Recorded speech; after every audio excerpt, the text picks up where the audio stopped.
The Chargers won the toss and elected to receive.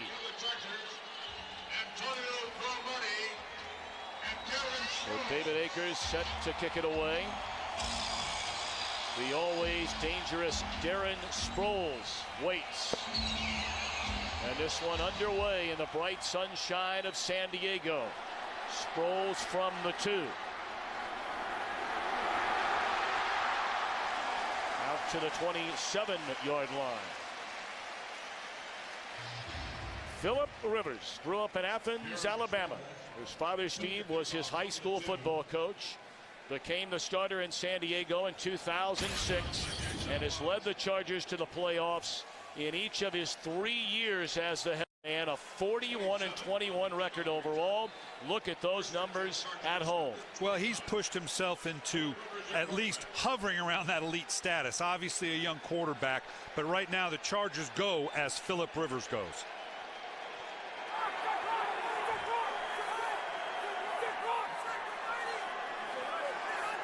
Antonio Gates in motion, a play fake to Tomlinson. They drop it off to Gates.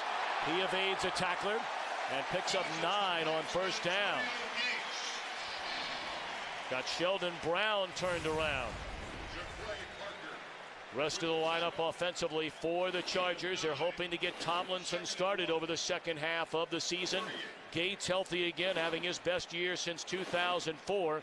Dielman, the 2-time Pro Bowl left guard, leads him up front.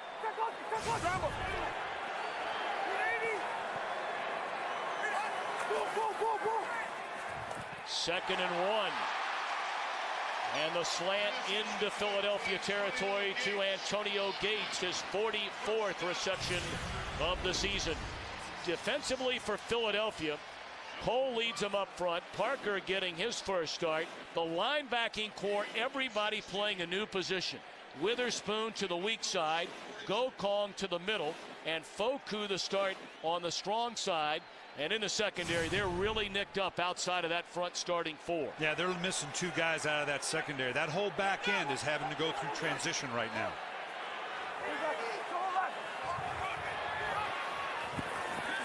Third straight throw for Rivers. That may have been a lateral. I'm not sure that was a forward pass, but it was caught by Tomlinson to pick up a couple of yards. 2nd and 8. Well, a key matchup today, Tom, is the size of the San Diego Chargers receiving core versus the secondary of the Philadelphia Eagles. You're talking about guys like Malcolm Floyd, 6'5", Vincent Jackson, 6'5", of course, Antonio Gates, against these smaller corners of Philadelphia. That's Vincent Jackson in motion. They pitch it to Tomlinson. Cuts it back to the inside and picks up a couple of more yards. 3rd down upcoming for San Diego. And everybody's talking a great deal about the running game of the San Diego Chargers, or the lack thereof. They're currently last in the league in rushing. But they are so dynamic offensively. It's not that they don't want to run. They're getting offensive productivity. But clearly Sproles and LT coming in combination. You see Darren Sproles in on 3rd down. They're capable of getting the running game cranked up.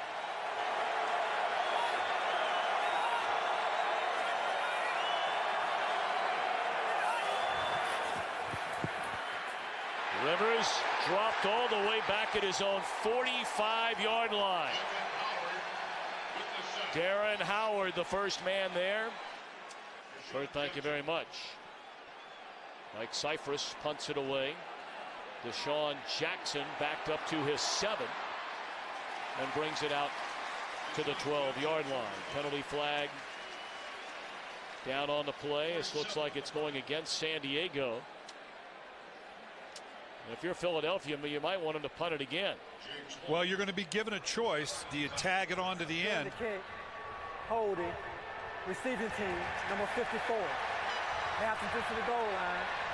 First time. That's a 4-time Pro Bowler back with the Eagles again, Jeremiah Trotter. So the flag against Philadelphia will back them up. Donovan McNabb, 32 years young, a Chicago native, the Eagles' all-time leader in attempts, completions, yards, and touchdowns. But most importantly, look at the wins and losses since He came on board in 1999. Well, you can talk a lot of things about quarterback play, Tom, and you brought up many times. The first thing you got to start with, is he a winner? Donovan McNabb is a winner.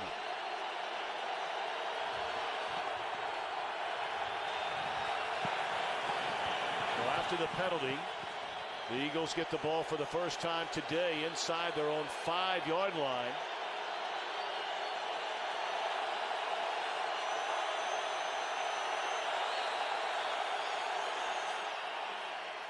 Brian Westbrook back for the first time in the last 3 weeks after suffering a concussion against the Redskins. Now, big news up front.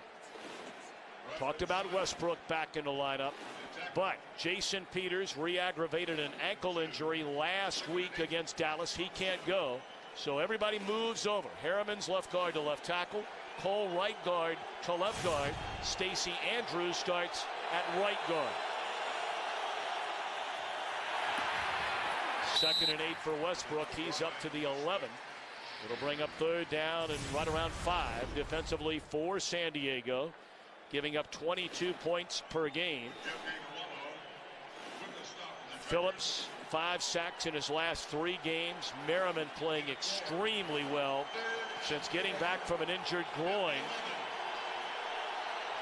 Jammer and Cromartie, a pair of #1 picks at cornerback. And this defense has begun to settle in after some early disruption and some injuries. They're beginning to find their true identity and rhythm.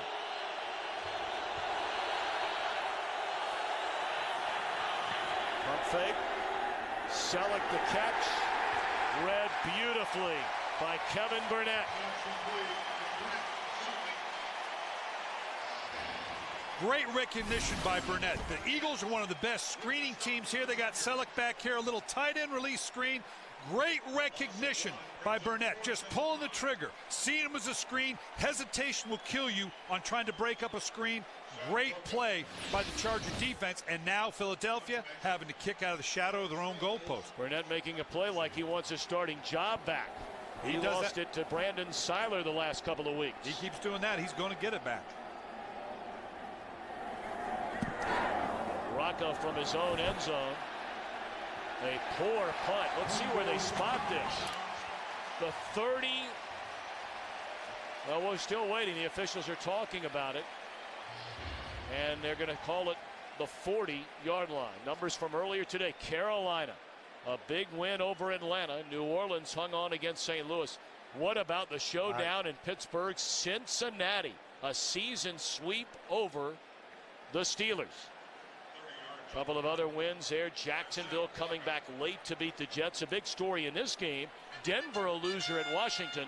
So if the Chargers win this game, they're in a first-place tie with those two teams meeting next weekend. And you better know they're aware of that.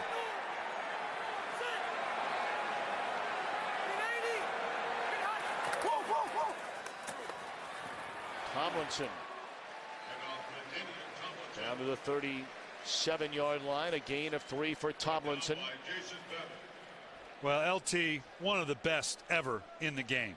And obviously a dynamic back, has not gotten back into that rhythm that he'd like to get into. He talked about, you know what, I'm one of those guys that need 20, 25 carries to get into a rhythm. I'm not sure the Chargers, the way they're currently configured, whether he's going to get too many of those games where he gets that many reps. He's had a hard time staying healthy this season with an injured ankle. Gates spins out of a couple of tackles. Needed to get to the 30 to pick up the first down. He's very close to it. Tom, I think we're going to see a lot of both tight ends in this game. Antonio Gates for San Diego, again, one of the great ones.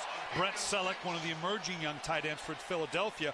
Both teams, I think, have to worry about the big play, worry about these big play receivers. So that opens up some latitude for the tight ends in the intermediate area to get a lot of catches. Already 3 receptions for Gates. And it was good enough for a first down.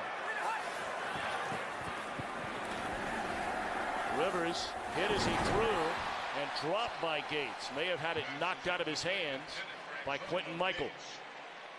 Antonio Gates uncharacteristically had some drops last week, Tom, and and didn't honestly, he came back and apologized, but made it very clear, hey, that's not going to happen again. Unfortunate drop that would have given him a first down inside the 20.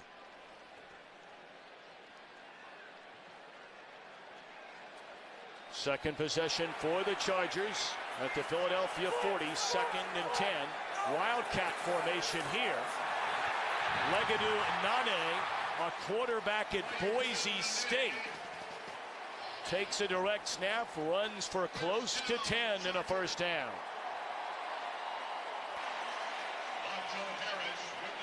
So for those of you watching Minnesota and Detroit, where Minnesota, a 17-point winner, boy, the Vikings so impressive, Brian Billick. They do, and obviously chasing that New Orleans Saints team, because now you're starting thinking about who's going to get this home field advantage through the playoffs.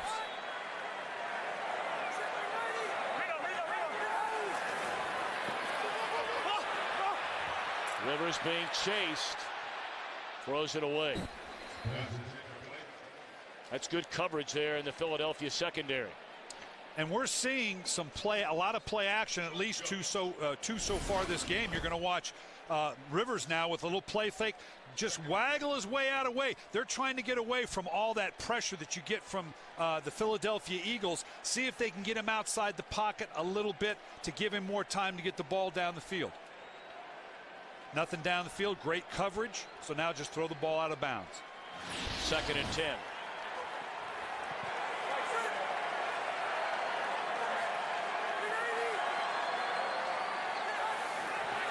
Blitz coming, they pick it up. Out of the backfield, making the reception into the end zone is Mike Tolbert.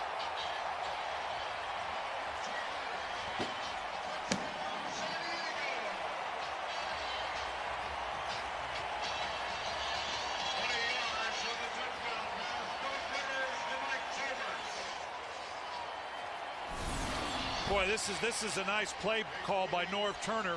You motion LT out of the backfield. You got big receivers on Floyd and Jackson on the outside. The last guy you think is going to get the ball is their fullback. Drops the ball out underneath for a score. Only the 4th catch of this season for Tolbert. It's his first touchdown. 6 plays spanning just 40 yards. Capped off by the 20-yard touchdown reception from Mike Tolbert. And the Chargers starting to figure out things inside the red zone after really struggling there the early part of this year. That's now 7 touchdowns in their last 8 red zone possessions. Well, they've got a lot of options down there, and we found out one of them is the fullback. Jeremy Maclin returning kicks this week. It's only the 3rd time he's done it all year. Second possession for the Eagles. A little more breathing room this time. Their opening possession began from their own 4.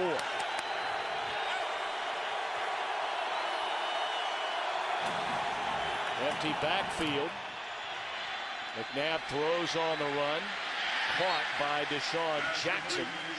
And a nice tackle made right where he caught it from Steve Gregory. And we're going to see Philadelphia do a lot of this, spreading the field.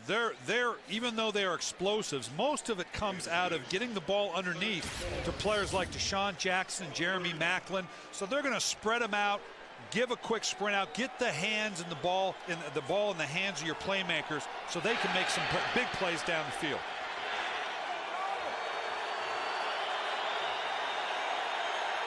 Gain of 6, 2nd down and 4.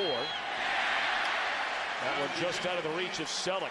He was open, and McNabb generally an accurate passer. Not as much this year, only right around 58%. Well, he's a sub 60% career guy. That's one of the dichotomies, I guess, of Donovan McNabb in this quote-unquote West Coast offense, high proficiency offense. Really only the 1 year where he was up around 64, 65%, but he just has that knack. For the ones he does complete, they're going to be big plays. Empty backfield again.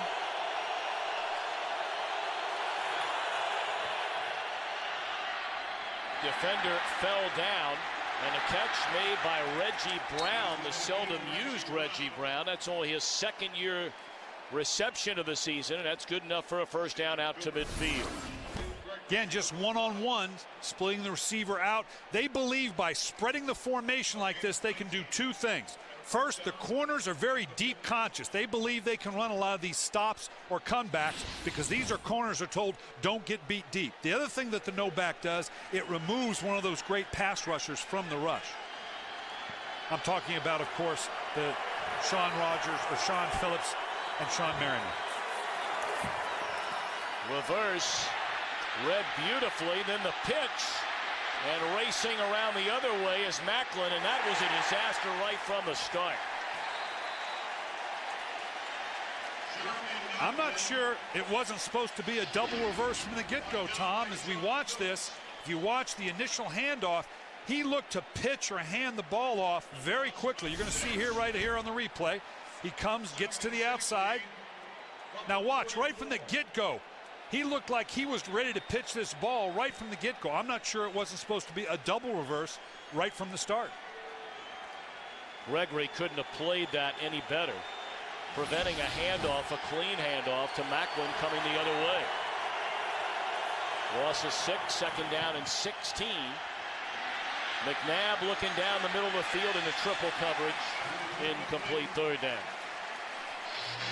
Well, you're going to have a tough time getting big plays thrown down the field against this Charger defense. They're currently second in the league in terms of giving up explosive plays. In talking with the coaches from Philadelphia, they felt like they were going to have to throw some of these intermediate routes, the tight end on what's called the basic cross in the middle, wide receivers coming across to lure that secondary up. Ron Rivera took over midway through last year as the Chargers defensive coordinator. Of course, for 4 seasons, he coached the linebackers in Philadelphia. Underneath to Jackson, but he is slammed to the turf by Jammer, well shy of the first down. Now, Deshaun Jackson, the way he's emerged on the scene, it's not like people don't know who and where he is. So much of his game, as we just saw, catch the ball underneath, turn that into explosive, but this is an athletic San Diego Charger defense. Don't get bit deep, we talked in the open, then rally up, make the tackle, and they've got the athleticism to tackle a guy like Deshaun Jackson in the open field. Sproles has 1 punt return for a touchdown already this season. They're coming after this one, and Rocca gets it away. Sproles played that on a bounce and then took a lick. Of course, earlier this week we celebrated Veterans Day, and the U.S. Navy just such an unbelievably present here in San Diego. And we say thanks to all those who have served and continue to serve our country. Well, San Diego Bay, that's where the Navy SEALs do their training, just off Coronado Island. Tom, on that kick, on that punt return, a lot of people right here, Darren Sproles, fielding it inside the 10. Now, at first instinct, you're saying, what the heck you doing? Get away from this thing. He was waving everybody off. But he saw they were in position. Had he let that go, I think the Eagles would have been in position to maybe down this thing on the 1 or 2 yard line. I appreciate him taking the hit, and the ball starts on the 9 instead of down on the 1 or the 2. Well, after a 1 yard pickup, second down and 9.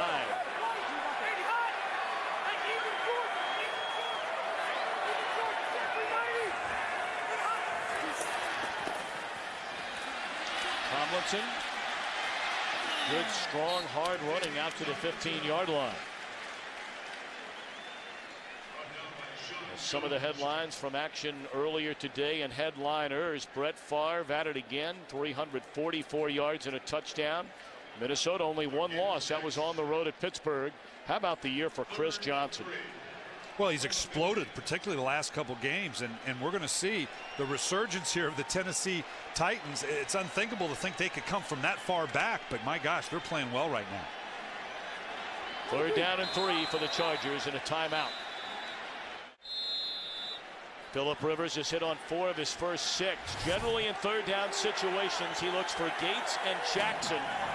They catch 3rd down passes 60% of the time. He throws it. Jackson in motion. He throws to Jackson, and it's knocked away. Defended beautifully by Quentin Michael. They say he's now become the leader of this Eagle defense. And that was the first real all-out pressure I've seen Philadelphia bring. They've been particularly passive up to now, and that was taking a bit of the typical Philadelphia risk on a 3rd and 4, backed up, showing pressure and playing man. This Challenger Charger offense might have gashed them, but nice play by the Philadelphia Eagle defense. Low line drive, short punt, fielded by Jackson, and he's into the open field, flag down. Jackson to the 35. He nearly broke it. He already has an 85-yard punt return for a touchdown in the season opener against Carolina.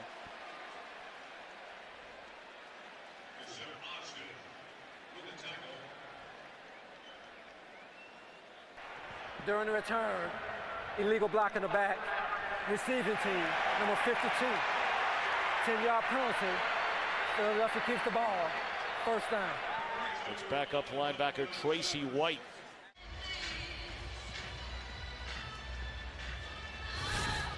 .52 right here is who they get for the block in the back, down the field, just in behind. You got to get the head more substantially in front. Little ticky-tack from the side. Leonard Weaver, the fullback, runs for a couple of yards. Boy, both of these teams, by and large, have had a very difficult time running the football with any consistency at all. Well, Michael Vick, meanwhile, comes into the game for the first time for the Eagles. All right, we'll see what this means. Philadelphia's lack of running the game is almost by design. Now, San Diego, I think they've not been able to get to the running game they'd like to. But right now for Andy Reid, this is the way he wants his team to be run. Vick has basically been a non-factor this entire year. He's only touched the football a grand total of 18 times. This is his 7th pass of the year. And it's dropped, thrown a bit behind DeSean Jackson. So Vick 2 of 7 as a passer. He's run 12 times for 27 yards. And basically no factor at all. When Michael Vick's in the game, here you're just going to see a crossing route by DeSean Jackson.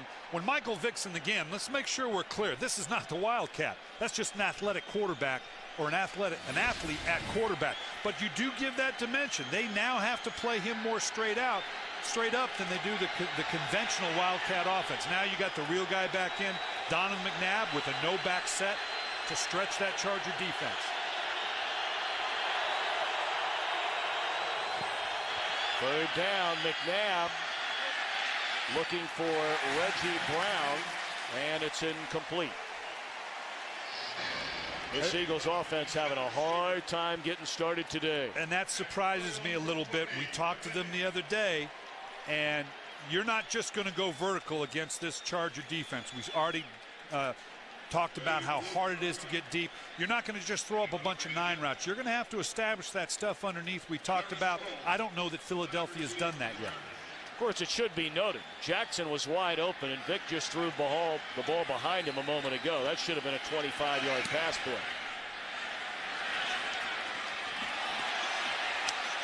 Sproles from the 10. And out to the 18-yard line.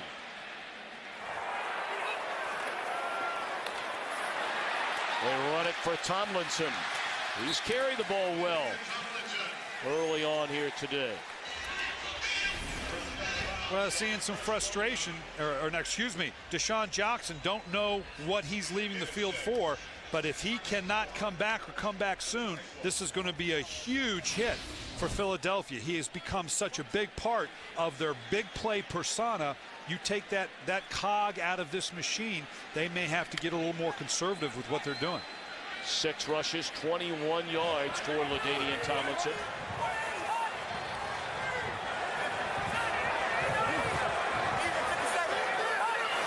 Empty backfield. Pitch and catch. Pretty easy there to Gates, and that's the first down.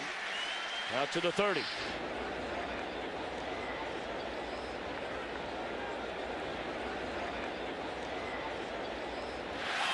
Sproles still on his feet.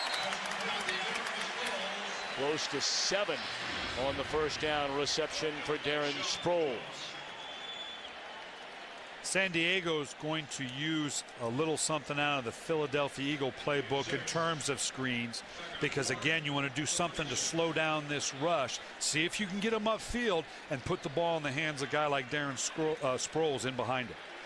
Well, they're going to let the final seconds of the opening quarter tick away.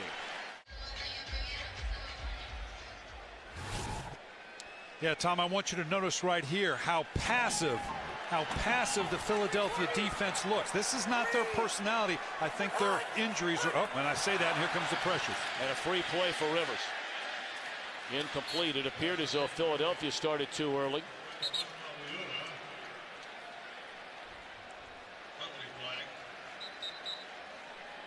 Looks like offsides against Philadelphia. And that would be an automatic first down. Offside. Defense, number 75. Moving into the neutral zone. 5-yard penalty. First down. The point I was making that we started earlier, with all the changes that are going on defensively, the movement of the linebackers, some secondary people out, they have been particularly passive. But as we visited with Sean McDermott yesterday, he's only going to let them get so far away from their personality. Legadou Nunne again watches this time as they go out of the backfield. A direct snap to LaDainian Tomlinson, and he carries across the 45-yard line. Pleasure to be joined today along the sidelines. Let's check in with Carissa Thompson. Welcome back, Carissa. Thank you. Good and bad news for Eagles fans. As you saw, Deshaun Jackson being taken into the locker room. It was an ankle injury. He now has returned. He's on the bench. Was just talking to Michael Vick, and definitely good news again for Phillies fans for a guy that averages more than 20 yards per catch, guys. Carissa, thanks so much. Good to have her back working again after going on the injured reserve for the last 3 weeks. Her own ankle injury. Catch by Malcolm Floyd, and that's good enough for a first down to the 45.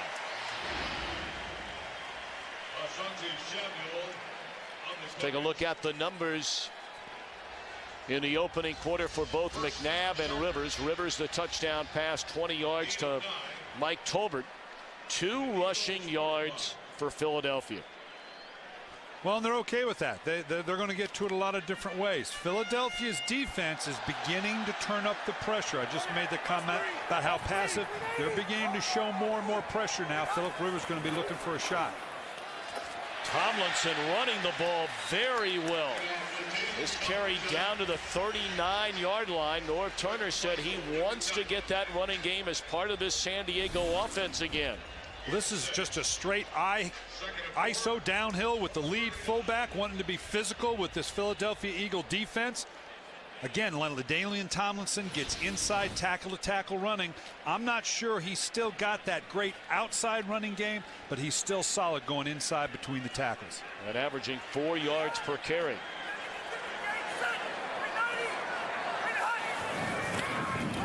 Little delay, they get it to Sproles to the 25, where he's decked by Macho Harris, but another first down. And right now, Norv Turner and the San Diego Chargers are getting a feel for how they want to attack this Philadelphia Eagle defense. Again, very passive. You're going to see right here, 4 down linemen, a little trap. Everybody's run out. They're backed out to not give up the big play. That gives Darren Sproles an opportunity to go one-on-one down the field with not a lot of people in the box. San Diego will continue to press this as long as Philadelphia stays passive. Showing pressure here. Rivers looking for Floyd. Defender fell down. And Floyd, the reception inside the 5. He beats Sheldon Brown, who lost his footing. Philadelphia doesn't want this matchup here, as they want to get away with this as little as possible. They brought the pressure. Phillip Rivers knew he was getting one-on-one. He's got 2 big receivers. The balls down the field are apt to be as much jump balls as they are deep 9 routes because of the size and the athleticism of both Floyd and Jackson on the outside. The matchup clearly favors San Diego. An extra wide body. Brandon Dombrowski checks in for the first time. First and goal down at the 3, and San Diego spends its second timeout of the half.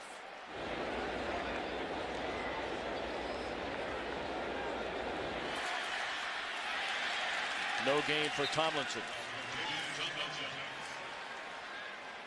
And that's where, and right here, this is exactly what I'm alluding to. Defensively, first off, you don't get down into the goal line a whole lot. You don't have a lot to draw your game plan up off of. And most teams have taken the philosophy. Sean McDermott's got to decide. I'm either going to call a run-stopping defense or be prepared for the play-action pass, knowing I'm vulnerable one versus the other if they decide to go opposite. Right now, the Chargers are going to spread it out a little bit. I wouldn't be surprised if they handed it off again, having spread this out.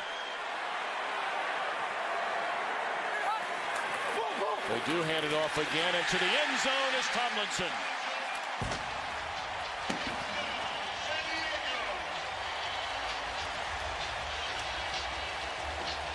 #145th career touchdown for LaDainian Tomlinson. Of note, because that ties him with a great Marcus Allen, the third most touchdowns in the history of the National Football League, behind only Jerry Rice and Emmitt Smith. Wow.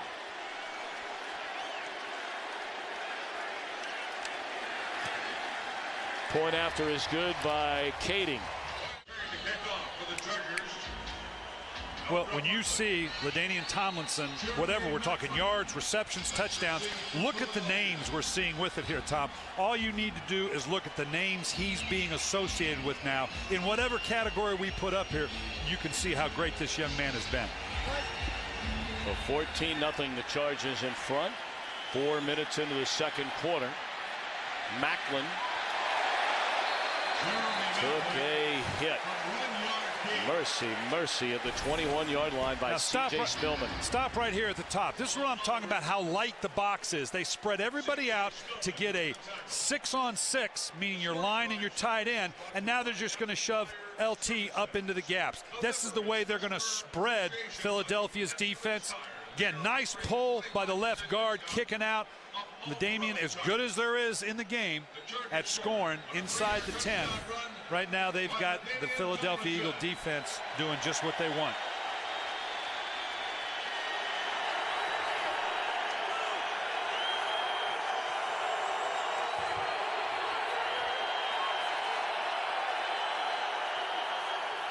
McNabb on first down.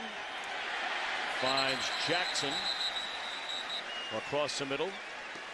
I beg your pardon, Macklin at the 25-yard line. That'll be a gain of 3. Now, Tom, when I talked about the Philadelphia Eagles are okay with not running the ball or having only 2 yards, I'm not talking about that in terms of they don't want to run the ball. They're going to find other ways if they have to get that efficiency.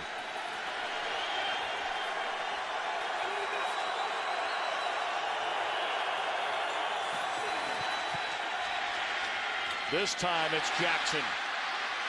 And he's close to midfield, out to the 48-yard line, and another Eagles first down. Jackson averages 20 yards per catch. Second best in the NFL.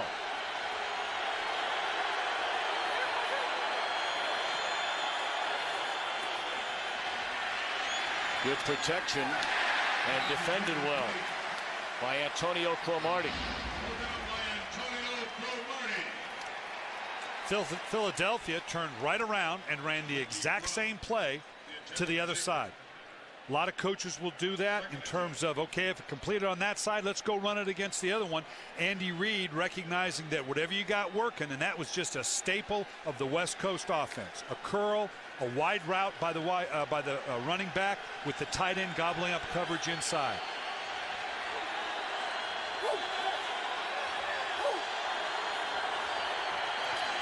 Second and 10. Down to the 38-yard line. Catch made by Jason Avant. And that's a first down. Just the 16th catch for Avant. The Eagles coaches, for a guy that's only got 16 receptions coming in, or 15 coming in, they kind of lit up when they talked about Avant. Yep. They're excited about this guy. They think he is a solid addition to go with the Jeremy Macklin, Deshaun Jackson on the outside. They really like Avant. They got him in the 4th round 3 years ago out of Michigan. Right down the seam, and again, look who it is. Avant. That's where they said he did his best work, down the middle of the field. Well, this is just a two verts on the outside. You're going to see Avant go down the numbers, and on the outside down the rail to gobble up corner coverage. Perfect aiming point, 20 yards to the top of the numbers. We've seen him throw underneath, and now they take that vertical shot. It's a 27-yard gain for Avant. Down to the 11-yard line. It's first down for the Eagles.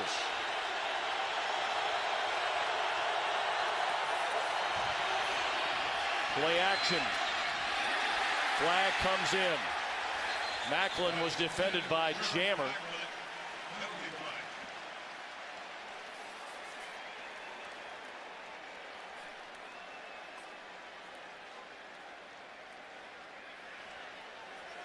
Obviously, I think right now it's where we're going to spot the ball. Anytime there's a penalty in the end zone, there's okay, this thing's going to come out Pass to the one. interference. Defense, number 23. The ball replaced at the 1-yard line. Automatic, first down. Actually, it's pretty good coverage time, but you're going to see Jammer hopefully at the very end. You can put your hands on a guy, but you can't. Look at him hook right there. You can't alter the course. You can't turn the man. You can put your hands on him. Don't substantially change his course. There he did. First and goal. They give it to the fullback, Weaver. He didn't get there. Brandon Seiler and Kevin Burnett.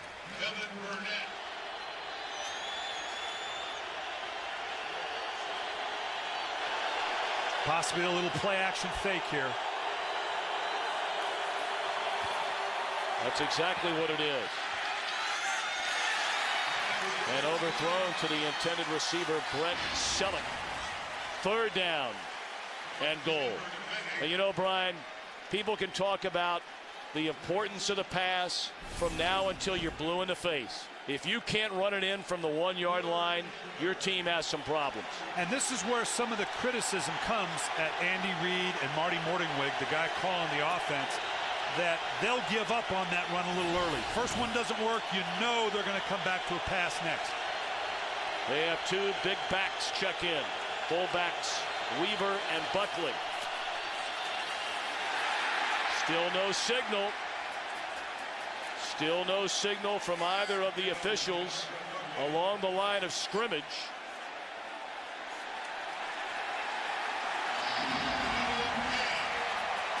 They didn't get in. All right, now, 4th down and 1. Let's turn back the clock last week. They punted in the opening quarter. In the third quarter, they had a false start by Peters when they were going for it, so they had a punt. Critical play in the game was on 4th down and 1 when McNabb did not get the spot. So 1 for 4 going on 4th and 1 this season. And look at this, they're not even going to try to go for it. I think we're seeing the effects of that by them kicking the field goal here. Wow. Andy Reid perhaps looking for answers from his staff upstairs. How in the world his team can't score 1st and goal at the 1-yard line, can't score a touchdown. And that's demoralizing when you move the ball down the field like that, get down there. San Diego actually comes away with a bit of a win by holding them there on the 1-yard line. 6 rushing attempts in this game for the Eagles, a grand total of 2 yards. Short kick, Sproles up to get it to 7. Thrown out of bounds into 23. Early leaders offensively for San Diego. Rivers a touchdown throw. Tomlinson a touchdown run.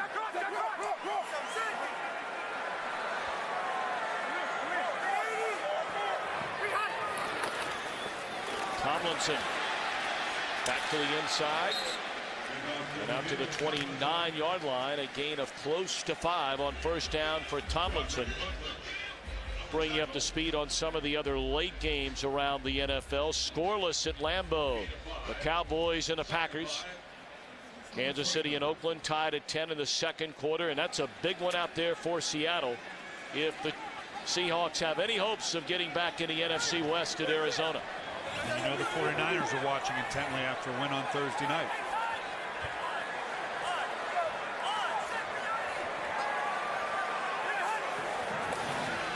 empty backfield. Nene close to a first down, maybe a half-yard short. Both teams are probing with different personnel and formations there. We saw an empty backfield again, spreading it all out. Again, trying to get the ball into the hands of some of the gifted athletes we have here. Now on a 3rd and short like that, we're going to test obviously the last ranked rushing offense in the National Football League and see if they can shove it in for a yard here for a first down. And the Chargers going to bring in an extra offensive lineman again, Brandon Dombrowski, number 62, on his 3rd and 1. And do not get it on the give to Sproles. What a play made by Foku, a rookie out of Maryland, making the stop. I love Darren Sproles just shoving him up into the line against a heavy box. I don't know that that's taking advantage of his abilities. This is where, again, some of the criticisms for the Chargers running game. I understand having Darren Sproles in on 3rd down, but amongst 3rd and 1, put a bigger back in, put LT in there that carries a little more heft into that down and distance. Well, Macklin now drops back to receive his punt, and wow, what a punt by Cyphers, all the way back to the 5 after the early ankle injury to Deshaun Jackson, who's generally the Eagles punt returner. Macklin a moment ago calling a fair catch at his own 5-yard line.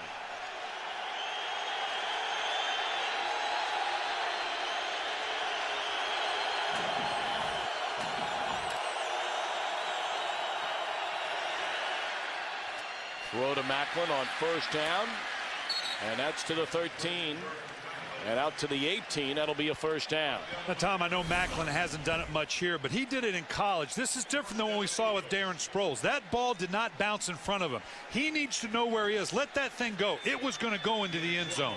Before Darren Sproles, I complimented him for taking the hit, not letting it roll back to the 1. That thing, the momentum it had, he should have let that thing go into the end zone.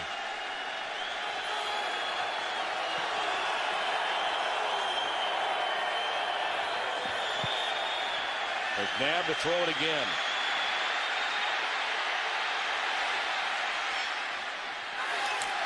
Dropped along the sideline by Jackson.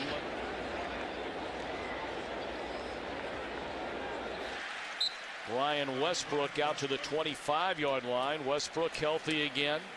Started the first 2 games this season. Injured his ankle against New Orleans. Missed the Kansas City game. Started the next 3 before suffering the concussion against Washington, and then missed games against the Giants and the loss to Dallas. Chargers 1 of 5, or excuse me, the Eagles 1 of 5 on 3rd down. They're in the lower half of the league in 3rd down conversions. That's got to change if they expect to get back in here. They will convert. Was that ball loose? It was caught. It appeared as though the receiver had pretty much been tied up with forward progress. It is not a fumble. It is a first down on a catch by Jackson. And once you get that forward progress and start back and the officials determine the play is stopped, you had the forward progress, we're going to blow it dead. That continuation that we're used to, down by contact, that kind of all goes away. Right now they're saying the play's dead. Well, they get the play off, no challenge. Nearly intercepted by Brandon Seiler. McNabb threw that ball not just into traffic, that was rush hour traffic. And Donovan McNabb's been very good this year. He's only got 3 interceptions, but that one I think we saw a little frustration of the day coming out. Forcing a ball backed up in your own territory like that, that was probably an ill-advised late throw. Pretty good number so far for McNabb.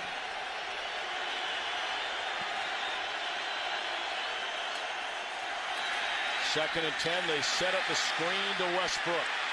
How many times through the years have we seen that play work effectively for the Eagles? 2-minute warning, 14-3, San Diego in front. But the Eagles on the move at their own 49.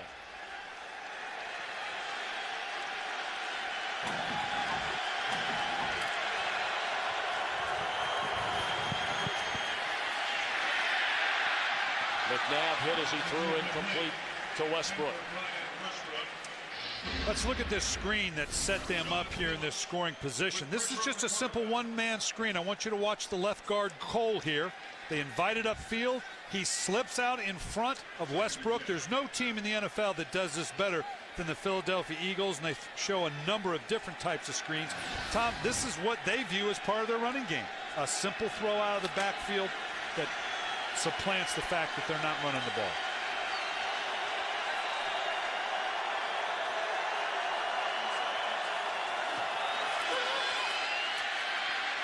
Crossing route and hustling to get out of bounds. Did he get out of bounds? Yes, Macklin did. To the 40-yard line, that's a first down. Now the Eagles have 3 timeouts, so they have all the time in the world. Some people are in 2 minutes. How come you're not huddling up? Well, you got plenty of time left on the clock. You've got 3 timeouts orchestrated. You got Marty Morningwig, who is the offensive coordinator. A lot of people, Marty Morningwig calls this offense. A lot of people always refer to Andy Reid, and obviously Andy's going to have huge input. But Marty Morningwig is the one that orchestrates and calls this offense. He's got all the time he needs with 3 timeouts. And the Eagles, as you saw that note a moment ago, have been very good inside of 2 minutes, among the best in the league. Crossing route to Jackson, picks up extra yardage, does not get out of bounds, but it's to the 26. And you would think Philly may spend one of their 3 timeouts here, but apparently not. McNabb hurries them, and they're not really in a hurry to get to the line of scrimmage. I think he was expecting the timeout. He was looking over like, okay, you want us to use the timeout, and it didn't come. So I think the clock management here caught him a little off guard. It's been another criticism of this Eagles team at times.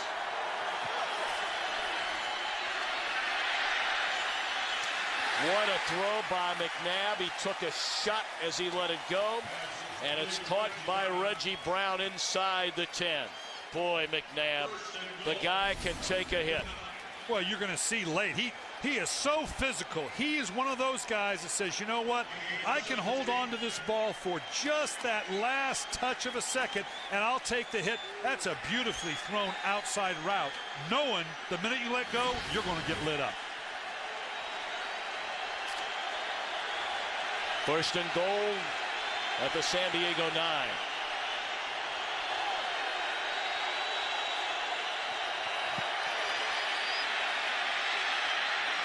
McNabb just threw it away.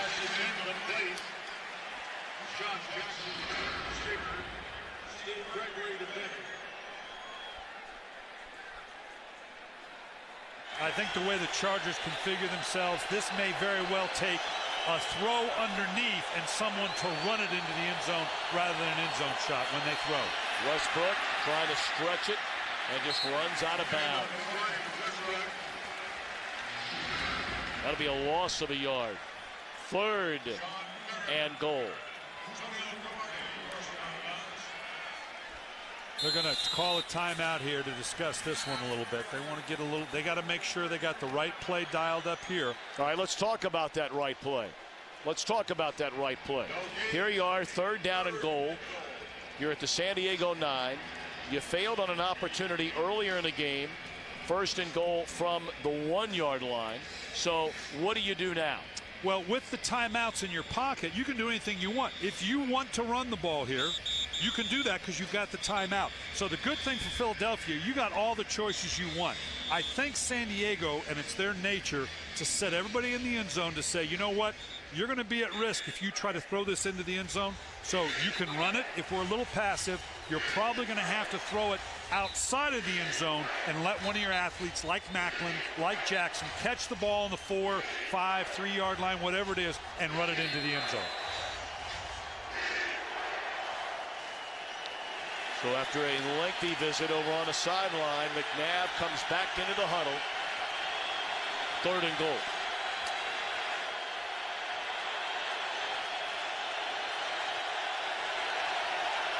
They got Macklin and Jackson on the same side up into here. I'd look for that combination over there.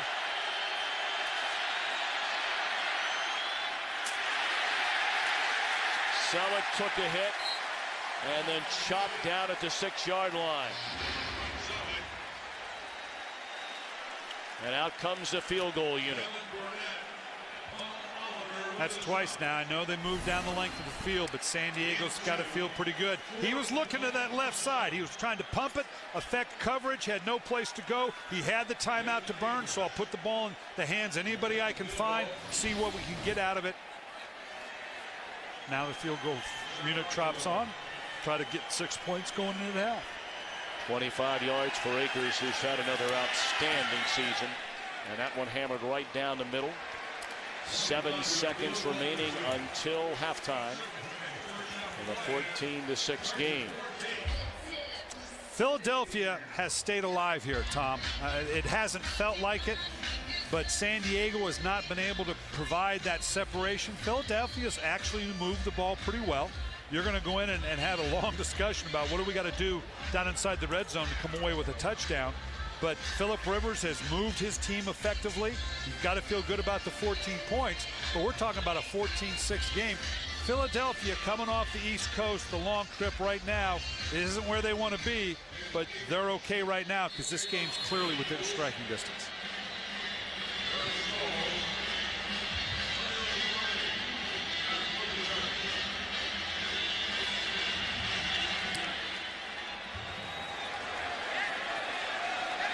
Sproles from the 5. Out to the 32-yard line.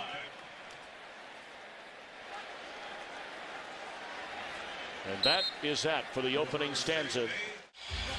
Philadelphia will get the ball to begin the second half.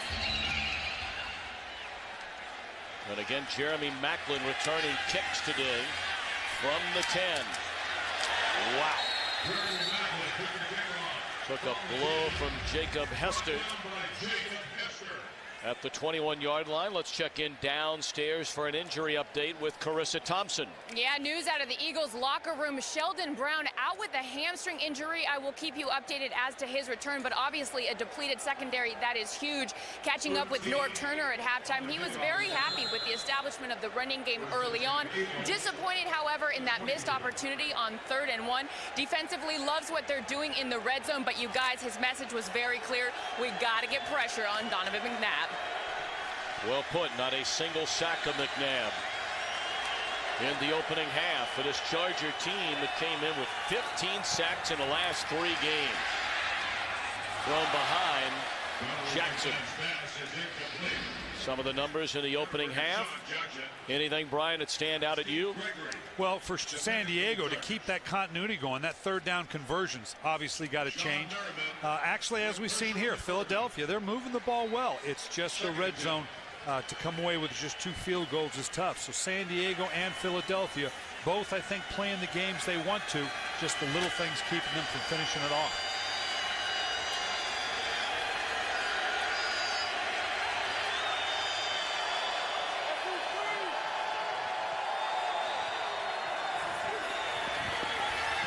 Delay to Westbrook.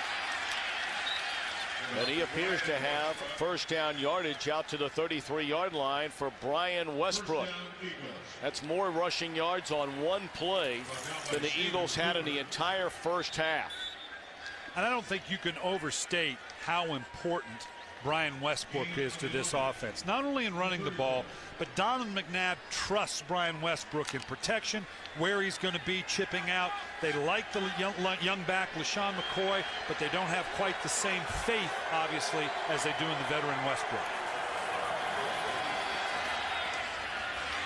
Jackson at the 40-yard line. That'll be a gain of close to 7.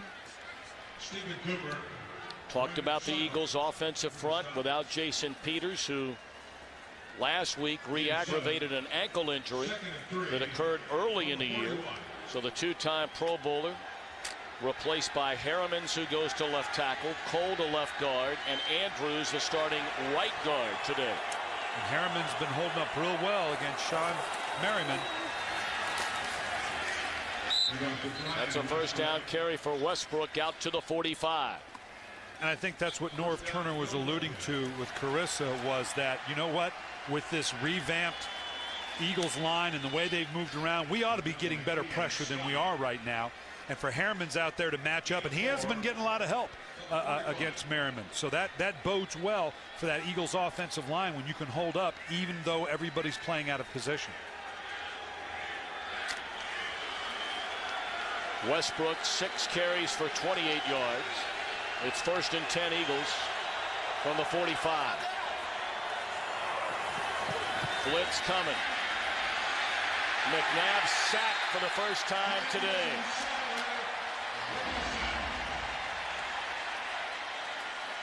Brandon Seiler. This is kind of a sneaky sack. He coming in, the back does a nice job taking on Seiler, gets him cut down. Donovan's looking, and all of a sudden it's like the guy come up like a gopher out of the grass. I don't think he knew he was there. He was going to step and run around. It's like so many times we see Donovan McNabb, and it's like, wait a minute, where'd that guy come from?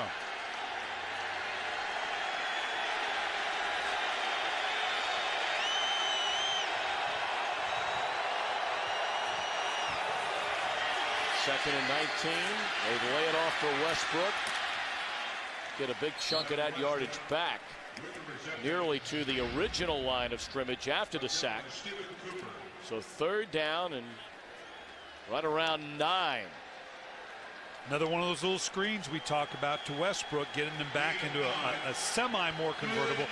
No team in the National Football League has had to attempt more 3rd and longs than the Philadelphia Eagles. One of the reasons they've struggled on 3rd down, obviously, and again at about the 20% level. Love to have this one right here to keep this drive alive. Well, they're calling it 3rd and 10. McNabb guns it down to the 40-yard line. Catch is made by Maclin, still on his feet. There is a flag down right around the area where Maclin was turning to make the catch. I think we're going to get offensive pass interference, not often called here, Tom. Pass interference, offense, number 18, 10-yard penalty, replay, 3rd down. When you see a deep curl route like this, and this took a while right here, you can see him against Jammer. Very typically when it's this long, that little pushing and shoving right there, that's just too blatant. Open-handed, you can lift an elbow, you can shoulder shrug, but if you lift your hands up and put them on a DB like that, they're going to call. 3rd and 20. The sad thing is, I don't think he needed to put his hands on him. I didn't think he needed his hands to push off like that because he had him in a good, solid back pedal. 3rd and 20. Typical screener drawdown for Philly.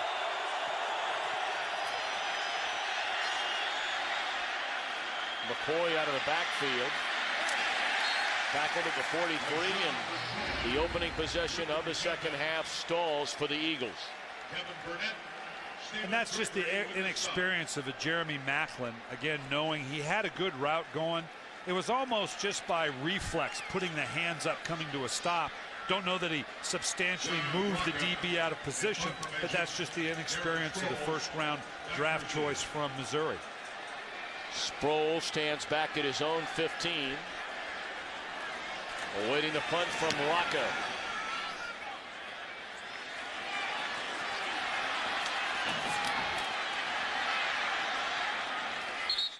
Carissa Thompson reporting that Brown slowed by an injured hamstring in the opening half. And a flag comes in as Tomlinson is run out of bounds after a gain of close to 10.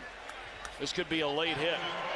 Personal foul, unnecessary roughness, defense, number 53, 15-yard, automatic, 1st down. Moses Foku, the rookie out of Maryland. Again, this young player right now, you get into that white paint, you just got to pull up. This wasn't a vicious hit, wasn't a cheap shot. Just you got to be under control and know where you are. The minute you find, that's why that white sideline is so big. So you to know, you know what, I'm in the paint, I got to back up. Of course, Foku whistled for a couple of huge penalties in that Dallas game. One of them nullifying a 96-yard kickoff return by Ellis Hobbs. How about the running game today from San Diego? Tomlinson. Another big pickup. That'll be 9 more for LaDainian Tomlinson, who's only on pace for 578 rushing yards for the season coming into the game today. His career low was last year when he carried for 1,100 yards. They'll give it to him again, and that's a first down. Well, the amazing thing about LaDainian Tomlinson, Tom, to me is you're talking about a back that has for 7 straight seasons 300+ carries. That is a pounding on the back. The only guy I could equate that to would be Emmitt Smith in terms of, again, a guy that took that kind of toll. Keep in mind the number of times they've thrown to LaDainian Tomlinson in his career as well. He was typically well over 400 hits on a year. That takes its toll.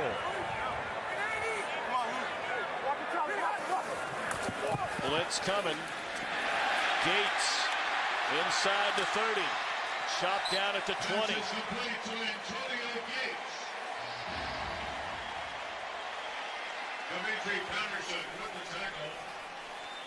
This is just nice job by Rivers. Saw the pressure.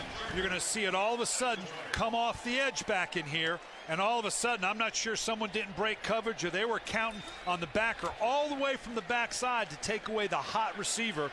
I don't know that I'd get a little closer to a Pro Bowl tight end like Antonio Gates.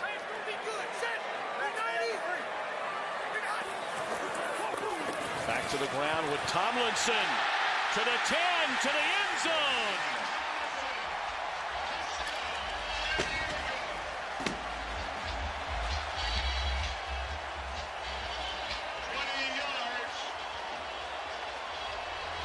Well, for those that wondered about LaDainian Tomlinson and can he recapture some of the magic, mercy, he has it in him so far here today.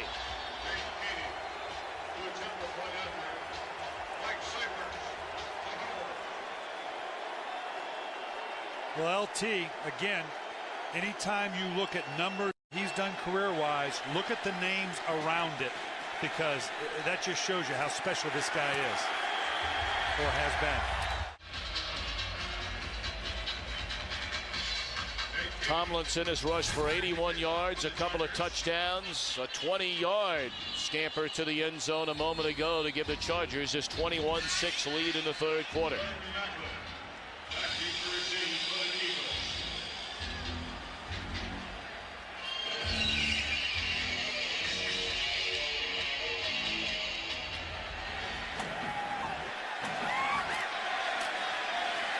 Backlund from the 1.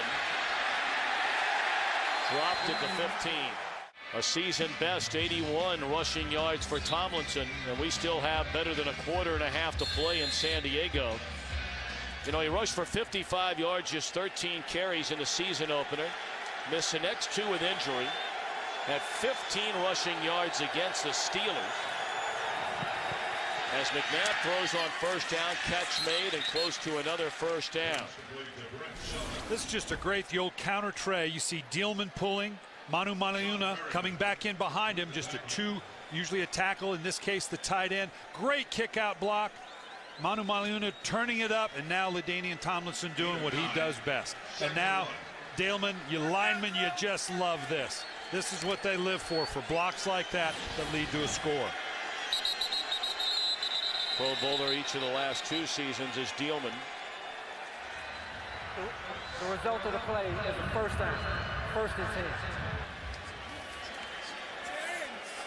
That was a 10-yard reception just a moment ago. To finish the thought about Tomlinson, you know, Norm Turner alluded to the fact that during a 3-game run after the Steeler game, he went for 70, 71, then 56 yards before just 22 rushing yards last week against the Giants. It felt like the running game would have to improve in the second half. It has today. Catch made by Avant inside the 30. A big block down at the 15-yard line is Avant. What a block by the rookie Jeremy Maclin to spring him for an additional 10 yards. Well, I think we can see why they're so excited about Avant. He's just going to come all the way across the field. He's cross, and then crisscross right there. We heard them tell us yesterday that they needed to run these type of crossing patterns. Nice block at the end by Maclin to get this Charger secondary to step up, and obviously doing all that he can with it. You're getting the idea of why they're so excited about this young receiver, Avant. 3 catches, 99 yards for Avant.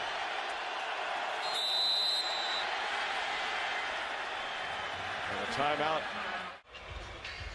Offensive coordinator Marty Martingwig, who calls the offense for the Philadelphia Eagles, looking for the right play down here in the red zone, because right now the Eagles are trading field goals for touchdowns. They're not going to win this game unless they can come up with a score instead of a field goal.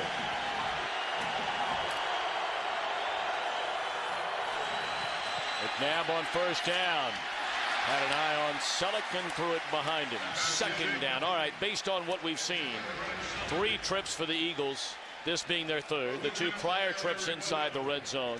What would you do different as a play caller that they haven't done already? Well, you'd love to run the ball here, but if they don't have that kind of confidence, again, a revamped offensive line, I'm talking again about those underneath routes, whether it's a hitch, a slant, get the ball into the hands of my playmakers quickly. They're breaking out the formation here, looking maybe to do just that. McNabb across the middle and again finds Avant. That gives him a new career high in receiving yards in a game. It was 101. And I'm not so sure this isn't 4-down territory here, Tom. They've got to come away with a touchdown. At that point, Andy Reid will switch his line over to Marty Morningwig and tell him, you got 2 shots here. That will change the play calling, knowing whether I've got just the 3rd down and kick a field goal or I've got 2 shots to take this. 3rd and a yard.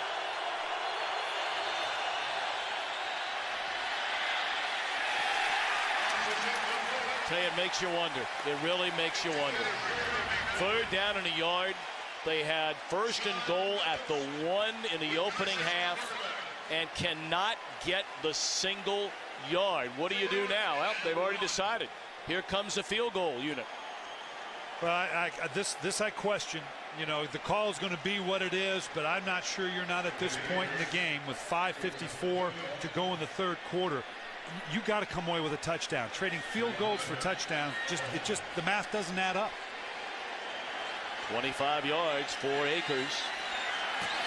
And a 3rd field goal on the afternoon. 21-9, and Donovan McNabb and the Philadelphia offense, much like they were at halftime, still searching for answers inside the red zone. Is that a 911 call? You tell me. Looking for some help. Sproles plays it on a bounce. Out across the 35. There is a penalty flag down where they kicked off. So they could be tacking on yardage to this return. It's offsides against Philadelphia on the kick. Wow. Offside, kicking team, number 23. 5-yard penalty from the end of the run. 1st down. This is the West Coast sprint option. Go to the flat, work to the back of the end zone, and pivot back. Donovan may have been on the phone going, how come he didn't work his way back? He's got no option underneath. Maybe possibly waiting for Deshaun Jackson to work back outside. Right now, it's just not working in the red zone for the Philadelphia Eagles. Still a long way to go.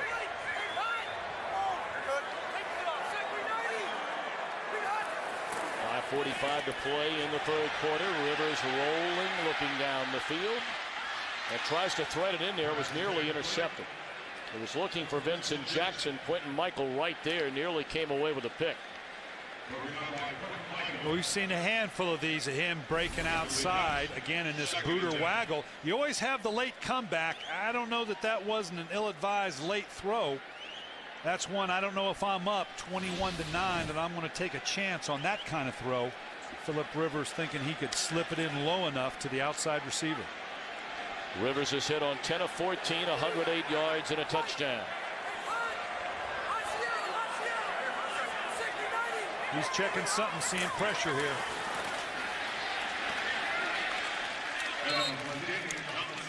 Tomlinson for close to 3. Let's check in downstairs again with Carissa Thompson.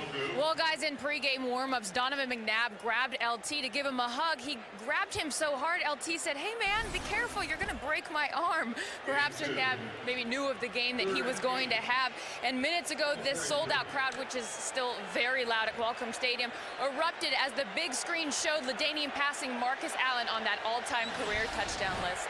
What a career it has been for Tomlinson. On a 3rd down and 8.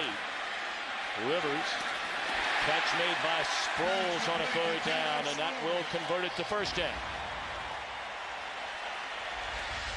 That's the first 3rd down conversion today for the San Diego Chargers, and on a 3rd and long. You're going to see right here, he escapes. Philip Rivers is, and don't take this wrong, he's an awkward-looking quarterback. He doesn't have the most fluid of action, but he gets the ball out quickly, and he's extremely accurate.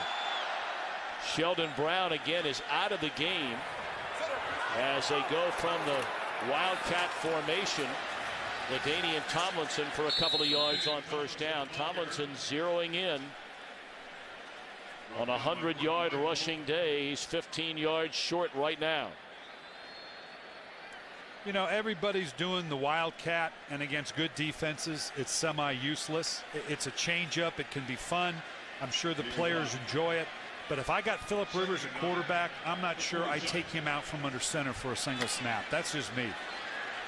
Well, you see number 66 limping up to the line of scrimmage. Jeremy Clary, their right tackle, shaken up on that last play.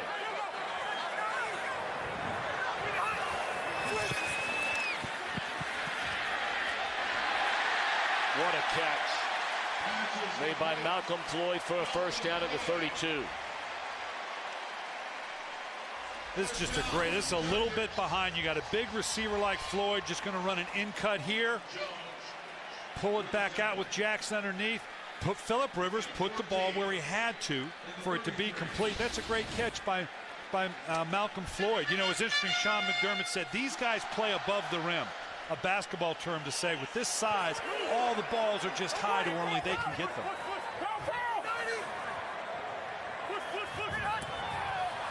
Three-point, yep. And Rivers just throws it up with an eye on another guy who played above the rim at Kent State as a basketball player, Antonio Gates.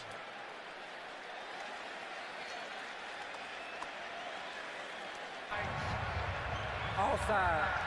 Defense, number 58. 5-yard penalty. Replay, 1st down. Tell you, we've not heard much from Trent Cole today. Came in with 7.5 sacks. 2nd most in the NFC. Well, I don't think they've been able to pressure in the normal way with all the changes, but good veteran move by Philip Rivers. He knew he had a freebie, so what did he do instantly? Go for a jump ball at the back of the end zone. No downside to that.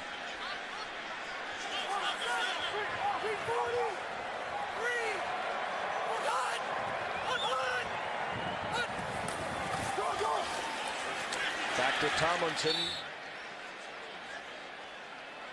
Gokong and Trevor Laws there to slow him down and bring him down. One of the criticism of the Philadelphia Eagles run scheme is they are so aggressive with their blitzes. They move their backers around so much. They can make life tough for you. Sean McDermott obviously trying to dial up all that he can to slow these Chargers down. The problem is it takes just one guy being out of the gap, miss assignment, and all of a sudden you've broken into the 2nd level.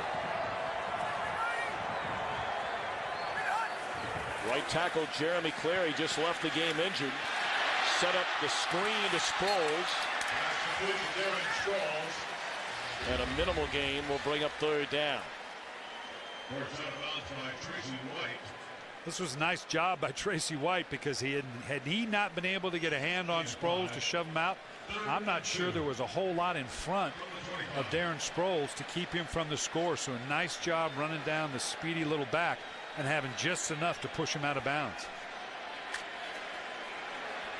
Dombrowski replacing the injured Jeremy Clary at right tackle on this 3rd and 2.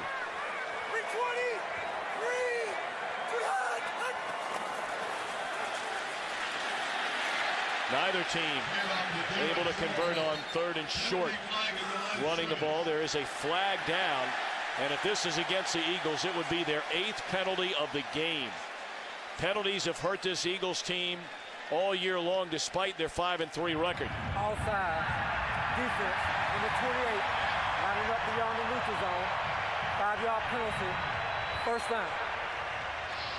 And it's a real shame. They just ran the little counter play that they had scored earlier with LT. Did a nice job blowing it up, but it's all for naught because San Diego gets a new sets it down. A lot of checking going on by Rivers right now. Pump fake. Wide open, Nene. Touchdown.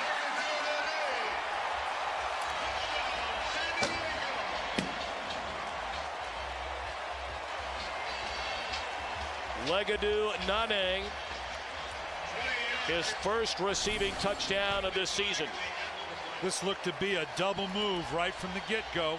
Seeing the one-on-one coverage on the outside because of the pressure. I'm not quite sure who Asante Samuel thought was going to be behind him because he just stood flat-footed as he got ran by. I'm not quite sure if he thought a safety was going to be back there or whether he was going to throw the slant.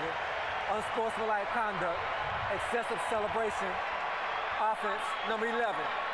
The 15-yard penalty will be assessed on the kickoff.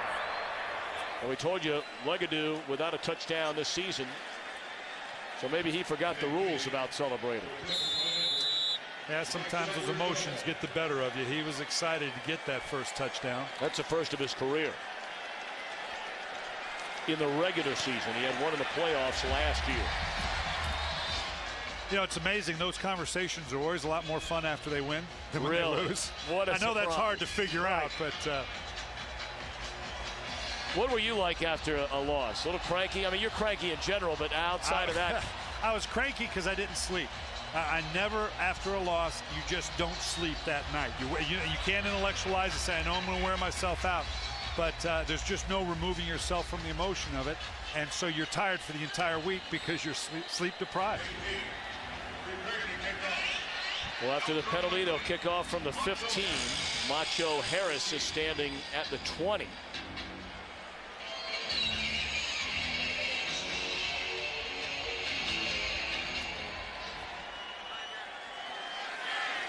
And he'll take it from a 20. And Macho out across the 45. Good field position indeed for the Eagles. Now Rivers checked to this, and I want you to look at Rivers again. He gets a 2 for artistic expression in the way he's looking for someone. Now he comes all the way back to the side. That's an awkward looking throw, but I tell you what, it was on target, and he has that kind of awkward delivery to where it's amazing how accurate he is without the purest of form. He is a special player. All 3 years as a starter for San Diego, he's led the Chargers to the playoffs. Pass down the middle, incomplete. Thrown in between both Macklin and Jackson down the field, and an injured Charger. It's Quentin Jammer. Jammer appears to be okay after taking a hit from his own teammate, Eric Weddle. Yeah, this is just friendly fire here. Weddle coming across, trying to break it up. You'll see him coming in from the outside right into here, and boom. Fortunately, his leg was off the ground, or that could have been a lot more serious. Hopefully, it's just a bruise. Antoine Cason, #1 pick out of Arizona 2 years ago, comes on to replace Jammer. Great protection, and a wide open receiver at the 30-yard line is Jeremy Macklin. Macklin, 4th among rookie receivers coming into the games with 25 receptions for the 6th most yards. This is just that deep in route that everybody runs. This is that intermediate depth we were talking about that they had hoped to hit more of to set up some of the deeper routes. But this is where Philadelphia is getting their big plays. Not necessarily everything down the field. It's throw intermediate and run for some yards. Jammer back in for San Diego. Blitz coming. And Jammer's a man who watches as Oliver gets to McNabb back at the 35. San Diego does not do a not. You can see just coming him right on the inside. San Diego does not do this a lot. So you can get lulled into, well, okay, they don't pressure. Where are the down front four and the linebackers? So when a secondary man like that comes out of the secondary, it can catch you off guard. That's going to be the end of the third quarter. Well, wait a minute now. They have just stopped the clock. And here's why. To 30 seconds. 30 seconds on the game clock. Well, apparently they're going to go ahead and put time back on the game clock. 30 seconds. Tom, you talked about Ron Rivera being in Philadelphia and schooled at the foot of Jimmy Johnson, as did Sean McDermott. Will allude to that in terms of being the basis of his defensive philosophies. Got to be impressed with the game plan here, what he's done in the red zone to keep Philadelphia out of the end zone. So from the 34, second down and 18 after the sack.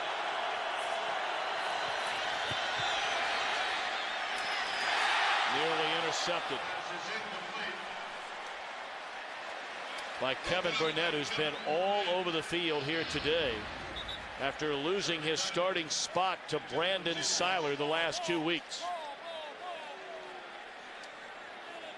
You know, Donovan, when you talk to Donovan McNabb and Andy Reid, they're excited about these young players. But Donovan is a little victim to these young players.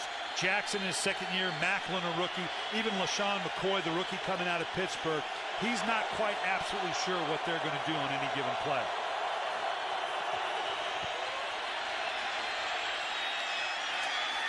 What a catch made by Avant.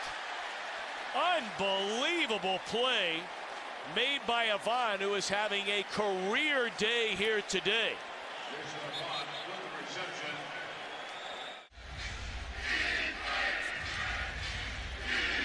Now we're ready to now we're back down to the red zone, Tom, and it's the same thing.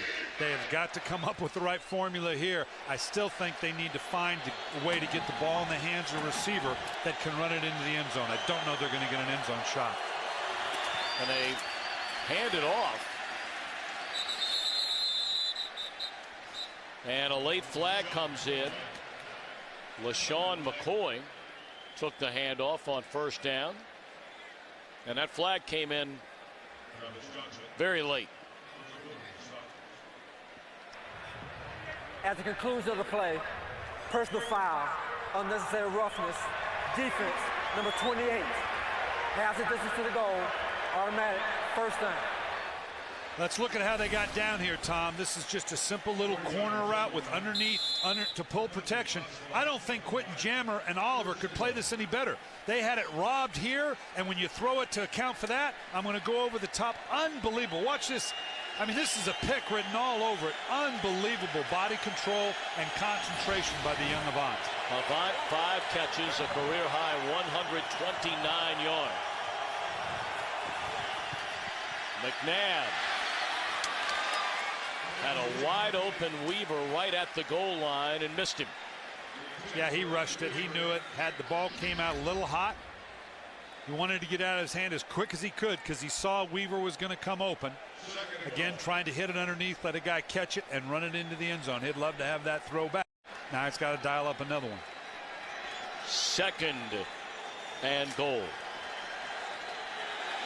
It's the 4th time the Eagles have landed inside the red zone.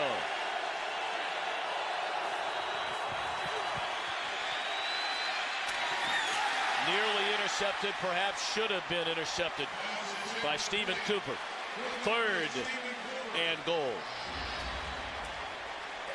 Everything about the Charger defense says we're going to put bodies in the end zone, and if you throw underneath, rally up to it. There's just a lot of bodies to deal with. That was almost a hope against hope that I could get it in there before the linebacker was going to be able to step in front of it.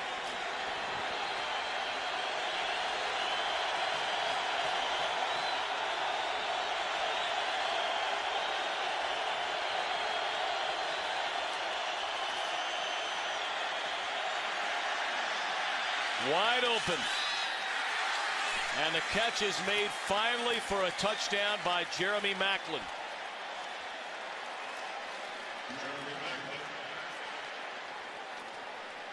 So the fourth time a charm for the Eagles. Well, Maclin just stays alive here. Initially he's there. No, the slant's not there. Now stay alive. They react. They come running up because see the presence of the back that might catch it with a little drop off. Somebody needed to stay back and account for Maclin. That is the first fourth quarter touchdown pass thrown by McNabb this season.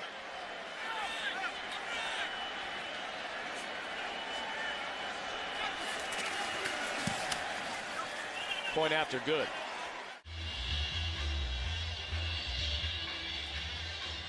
Donovan McNabb, and the Eagles finally find the end zone on the touchdown pass to Maclin in the opening seconds of the fourth quarter.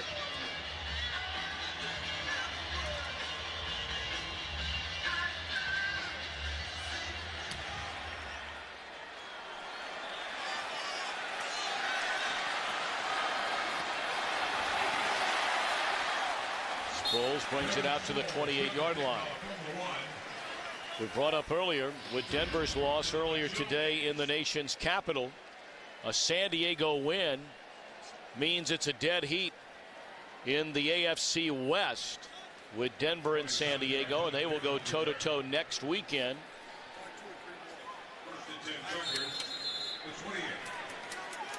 Ron Turner now, or Norv Turner, his brother Ron I coached with at Stanford.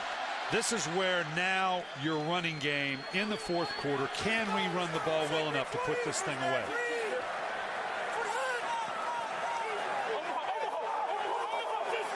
Here in Omaha, that usually indicates an outside run. Tomlin across the 30 to the 31-yard line. There, Philip Rivers was yelling Omaha, Omaha. That's kind of a universal, usually the O standing for some type of outside run. He saw the kind of pressure, and I don't know exactly what it is that triggered that for him, but if he saw pressure from the weak side or a certain number count in the defense to say, let's see if we can get to the edge of this thing and get outside all this trash that Philadelphia was presenting on the inside. Tomlinson shaken up on that last carry. He limps off to the sideline. And Rivers to throw it on second down, and he won't even get it out of his hand. Sacked by Jaquay Parker all the way back to the 20. Trent Cole also there. This is not a blitz, a pressure. This is just up front. The front four just collapsing totally.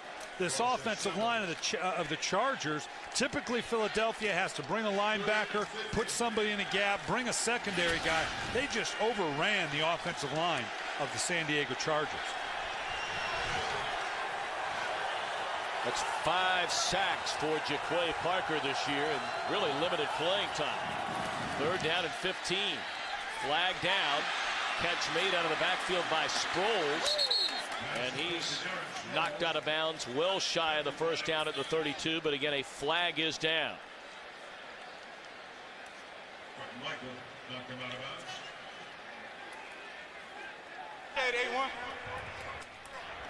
Illegal formation.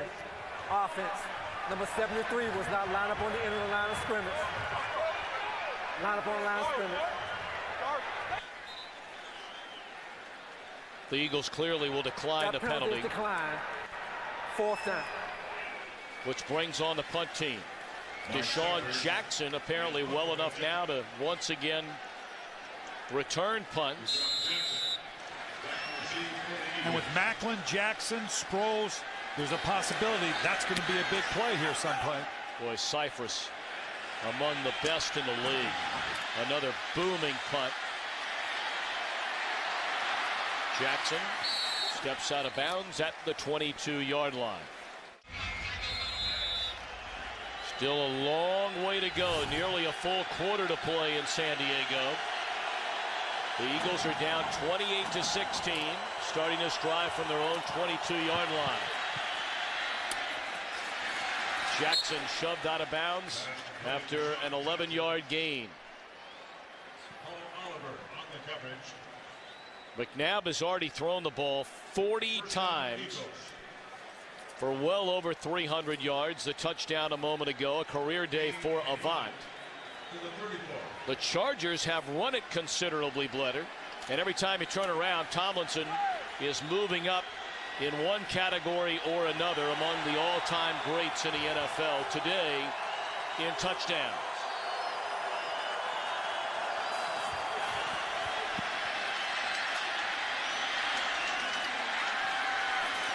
Crossing route, again it's Avant. He steps out of bounds at the 40-yard line. You have to be impressed with Philadelphia's offensive line. Westbrook, that's been the nemesis for Westbrook, not being able to finish a full season. But you got to be impressed with this offensive line, the Philadelphia Eagles. San Diego has had 5 sacks in each of the last 3 games, and they've not been able to get appreciable pressure on McNabb so far. 45. They've had all kinds of clock issues here today in San Diego.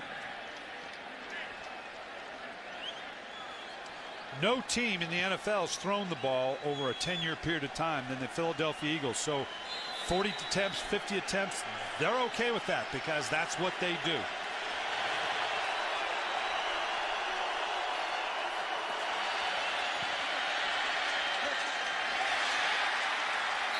Well, they talk so much about Avant, as you brought up earlier, Coach Billick, when we met with Andy Reid and his staff yesterday, and you kind of looked at one another thinking, why are they talking so much about a guy who has a grand total of 15 catches coming into the game today? Well, 6 receptions later, 135 yards later, you can understand why. Screen to McCoy, still on his feet. And he's to the 44-yard line. Clock continuing to run down to the 11-minute mark. Well, we got somebody down right now. Charger. It's Travis Johnson, who just came over recently in a trade from Houston. A former #1 pick by the Texans out of Florida State.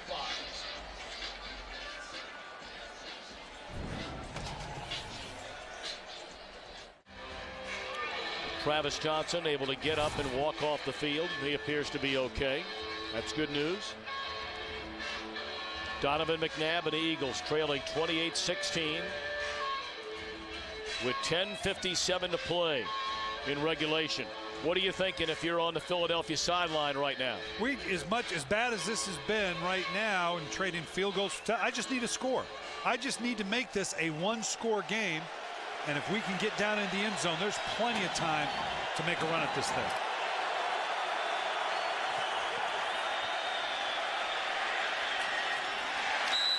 Time after time after time, it has been Avant. And that's a first down to the 34-yard line. And they're standing in no huddle here. They're letting Donovan orchestrate it with this young group of receivers, because right now that's what's moving the ball.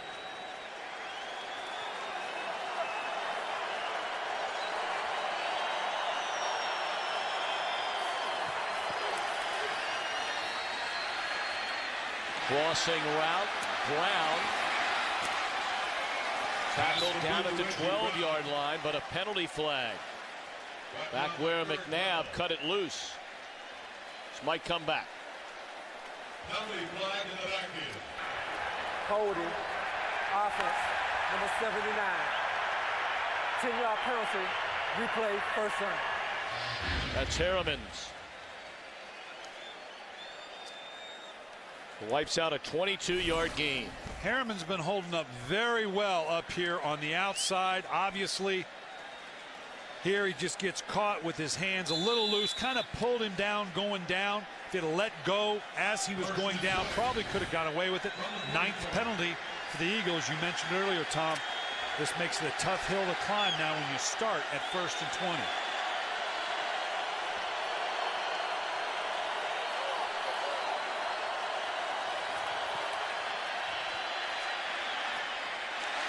Selleck. Run out of bounds. Clock will continue to run at the 32-yard line. Under 10 minutes to play in San Diego. And the Eagles not huddling up. Even with the ball stopped out of bounds, I'm surprised they wouldn't huddle up. San Diego's been very, very passive here. At some point, they may need to dial up some pressure. 4-man rush. McCoy out of the backfield. Just runs right through a defender, but is short of a first down. And let's check in quickly with Carissa Thompson. Guys, bad news for Brian Westbrook. Remember, he sustained that concussion October 26th against Washington. Then he battled ankle injuries. He is now out with another concussion. Oh, boy. We certainly wish him well. 3rd down and 2. And cannot get the first down.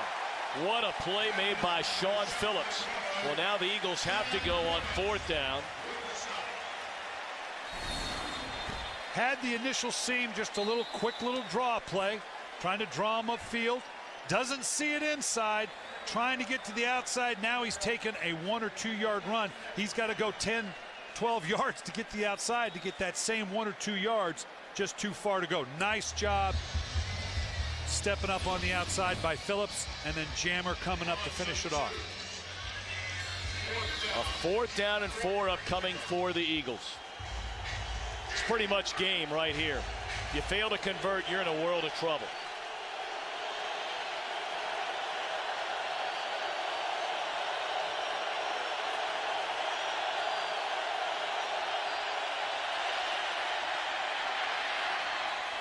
Catch by Selleck, a first down to keep the drive alive. That's just a big time throw by Donovan McNabb. They end up with 2 people in the same area. I'm not sure it's not a break here, and just fired it in. Again, almost out of desperation. No downside in firing that thing in there.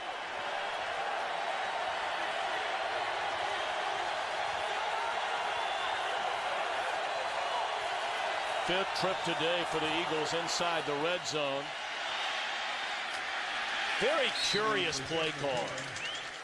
Well, I think he checked to that. Again, what have we been saying? San Diego aligns in a passive zone, and Donovan McNabb trying any way he can to say, you know what, I've got the right number count in this defensive front. Maybe I can shove a run up in there.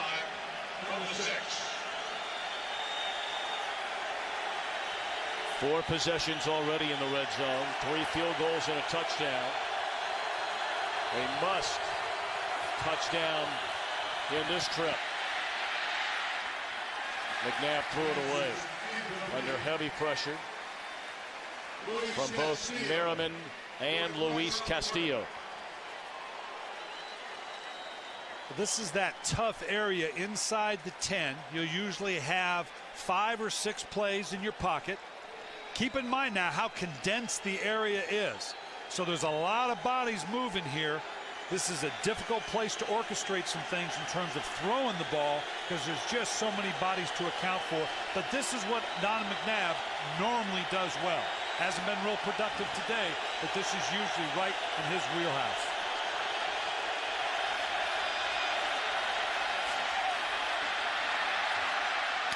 To Selleck into the end zone. Touchdown, Philadelphia. A flag comes in the end zone. Selleck, his 5th receiving touchdown of this season. A huge drive for the Eagles. While the quarterback was still in the pocket, illegal contact, defense, number 27. That penalty is declined. Result of the play, touchdown. So at the 7:12 mark to go, the Eagles very much in this thing. Well, you're talking now, what do we say? Give me one good drive to now, with still 7 minutes on the clock, to make it a one-score game, and that's exactly what the Philadelphia Eagles did. Lakers for the point after. Very much a game here in San Diego after a 12-play, 77-yard drive.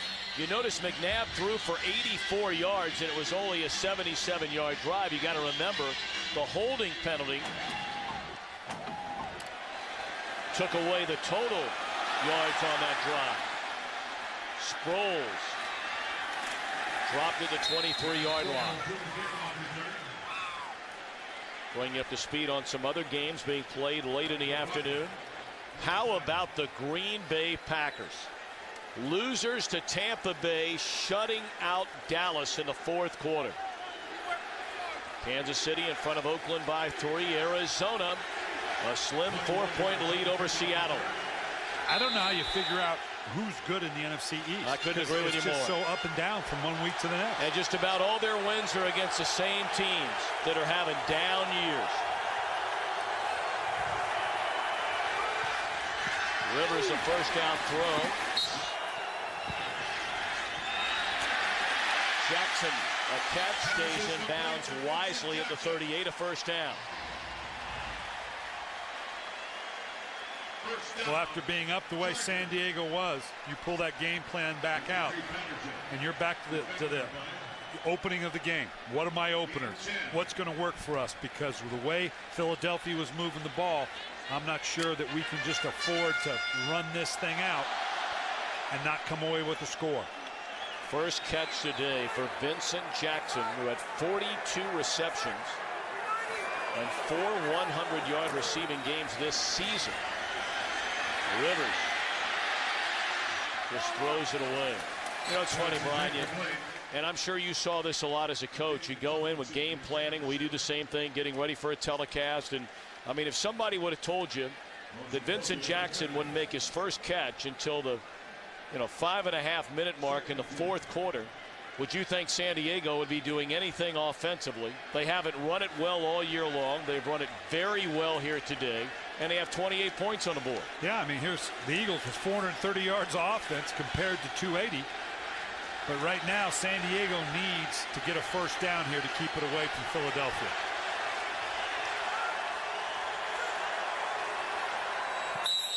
First timeout used here in the second half by the Chargers. Bear in mind, Philadelphia burned a timeout very early in the third quarter, burned a timeout before the fourth down on the last drive, so the Eagles have just one of those left. Where do you start getting a little antsy, a little nervous, if you're the team trailing in this situation about how much time you're going to need when you get the ball back? Well, it's more right now about Andy Reid talking to Sean McDermott about, I don't know what your game plan says for what you think they're going to do, but we need a stop here. You may have to come out of whatever your call is, blitz more, put more people on the line of scrimmage, maybe take more chances, but we can't afford to bleed to death slowly here. All right, meanwhile, if you're Norv Turner, you have a lead with 5:42 left, 2nd and 10. I think we see it in that they're throwing the ball a great deal more. You could say, well, you need to run the ball here. I think Philadelphia is presenting fronts and coverages that say, we're not going to let you run it. And Phillip Rivers saying, fine, I'll throw myself to a first down.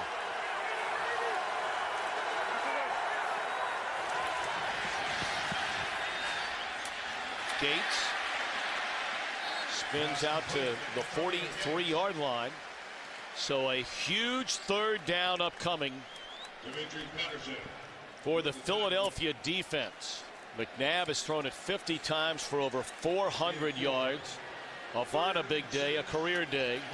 Rivers 192 yards, couple of touchdowns. Tomlinson left earlier, limping off, perhaps re-aggravating that ankle. And this Eagle defense has been great on third down so far this year. They're 6th in the league, and today the Chargers are 1 for 5 on third down. They look like they're bringing a house on defense. They are. Gates for a first down. All the way to the 41, and the clock will wind down to the 4.5-minute mark. Well, Philadelphia had to bring the pressure. They couldn't set too passive here. Philip Rivers counting on his protection, waiting it out. He knows if he can wait just long enough, and it's man coverage, my guys are going to win. Nice job climbing the pocket, going to his Pro Bowl tight end Antonio Gates. Now San Diego has that first down. They've crossed midfield. We might see a little bit more of the run now. Tomlinson back in there. Dives forward down to the 36-yard line. That'll be a gain of close to 5 for LaDainian Tomlinson. This is classic 4-minute offense. Your situational calls come into 2 categories. 2-minute, meaning obviously you're behind, and 4-minute for an offense that says, you know what? Our goal right now is to end the game with the ball in our hand. If we can pound away, make them maybe burn one time up going into the 2-minute. If it's under 2 minutes, no timeouts, we're done. So they don't have to burn 3:36 off the clock. They just need to burn 1 minute and 34 seconds. Tomlinson again to the outside, and will be 2 yards short of a first down. 3rd down and a couple for San Diego. Of course, the other part in all this is San Diego now is certainly well within field goal range for their outstanding kicker, Nate Cady. And right now, you'd be right at a 50-yard field goal try, although you wonder if they would even try a field goal from that far out. Yeah, because of the risk of it being blocked with the low trajectory. And clearly Philadelphia would have to burn its timeout here if the clock doesn't stop with an incompletion.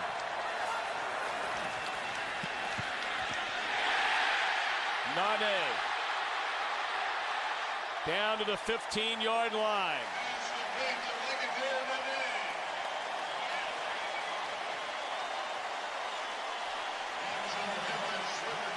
A gain of 18 on 3rd down. There again, the Eagles almost obligatory have to bring pressure. They try to run a bunch route to get a pick open. Nice job. The DB falls down. They run that bunched up look to try to pick coverage off in what they knew had to be. Again, here, look at just off balance, shoulder lifts, but he gets the ball out of his hand so quickly, and it goes where he wants it to go. And he knows what this means. Now you're going to see run, run, run, run.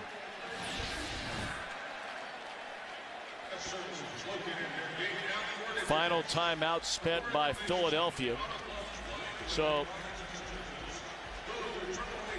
after the next play, if it is a running play, which is a pretty safe bet, that takes you to the 2-minute warning. Correct. It would be 2nd down at the conclusion of this play, getting you to the 2-minute mark. And I'm not so sure that Philadelphia, if it's a run play, doesn't burn the 1 timeout, knowing that the 2-minute warning is its 2nd timeout. Oh, they're out of time. My mistake. I thought they still had the 1 to burn.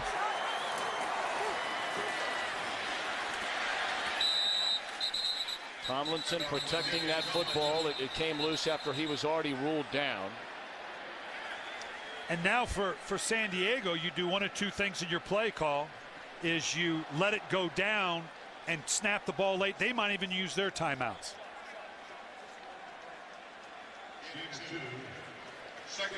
So there it is, the 2-minute warning.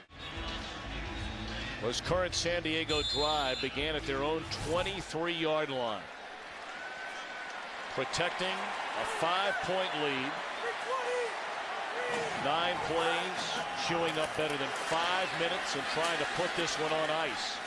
Tomlinson on 2nd down gets down to the 11-yard line.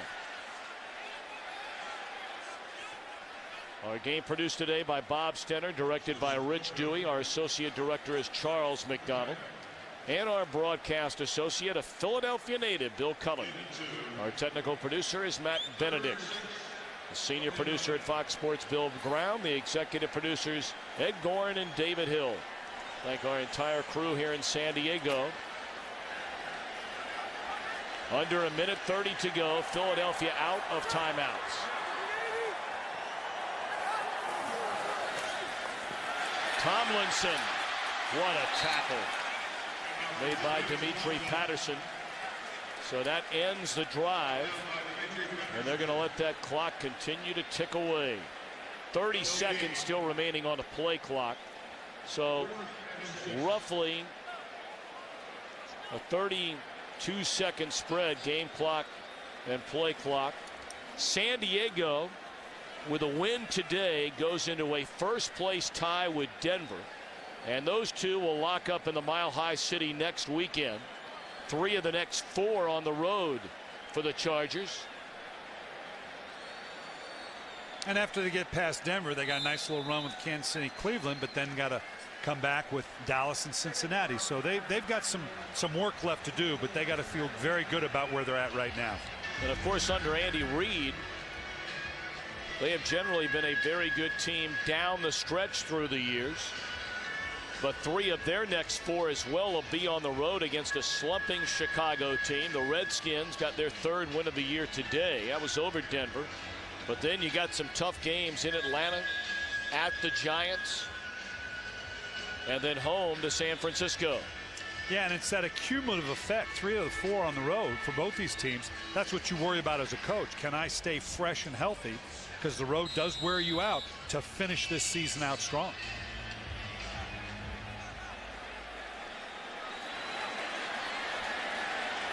The Eagles going to try and come up with a big play here.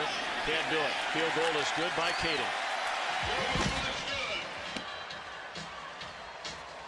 I think you brought up a legitimate question a little while ago. How good is this NFC East this year? I mean, let's face it. They're playing against the AFC West. And really outside of Denver and San Diego, I mean, if you can't get wins, you know, Kansas City and Oakland, and Philadelphia lost to Oakland this year. Yeah, and it's so up and down. You're exactly right.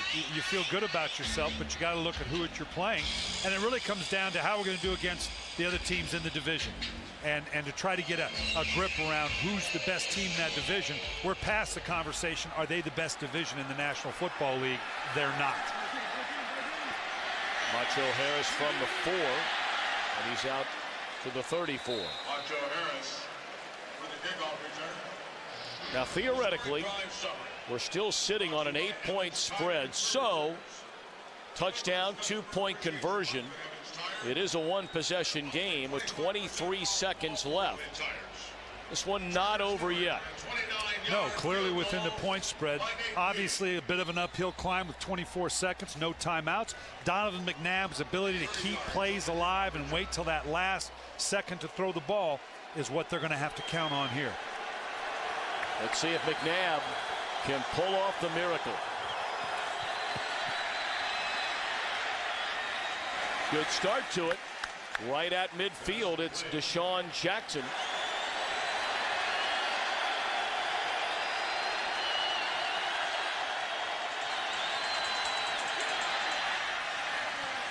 Incomplete, 14 seconds, 13 now remaining. Deshaun Jackson, the intended receivers. Quentin Jenner, Stephen Cooper to Petty. 2nd and 10. These are the tough calls for you as a coach because you always, you know, Marty Morningwig, you can practice this all you want, but the throws you've got designed for it against this passive a defense, typically not a lot of great options. You're just counting on the athleticism and the abilities of your players. Eric Weddle is standing all the way back at the 10-yard line. Catch by Macklin to the 33. 9 seconds remain. Of course, you know, you think about playing safety first. San Diego would be in first right now if it weren't for that miracle play on the opening week of the season by the Denver Broncos.